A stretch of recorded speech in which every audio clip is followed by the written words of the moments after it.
વલસાડ તાલુકાના પટેલ સમાજ પ્રગતિ મંડળ દ્વારા મેરેથોનનું આયોજન કરવામાં આવ્યું। સુવર્ણ જયંતિએ 700 થી વધુ દોડવીરોએ 3, 5 અને 10 કિલોમીટરની દોડમાં ભાગ લીધો।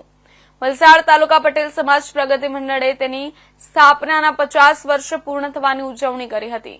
આજે સવારે તિથલ બીએપીએસ સ્વામિનારાયણ મંદિરથી એક વિશેષ દોડનું આયોજન કરવામાં આવ્યું હતું। વલસાડના ધારાસભ્ય અને મંડળના પ્રમુખ ભરતભાઈ પટેલના નેતૃત્વમાં યોજાયેલી આ દોડમાં 700 થી વધુ દોડવીરોએ ઉત્સાહભેર ભાગ લીધો હતો। આ મેરેથોનમાં અનેક અગ્રણીઓ ઉપસ્થિત રહ્યા હતા। 3, 5 અને 10 કિલોમીટરની શ્રેણીમાં યોજાયેલી આ દોડમાં વલસાડના સ્વાસ્થ્ય પ્રત્યે જાગૃત નાગરિકોએ મોટી સંખ્યામાં ભાગ લીધો। કાર્યક્રમના અંતે અગ્રણીઓના હસ્તે વિજેતા દોડવીરોને ઇનામથી સન્માનિત કરવામાં આવ્યા હતા।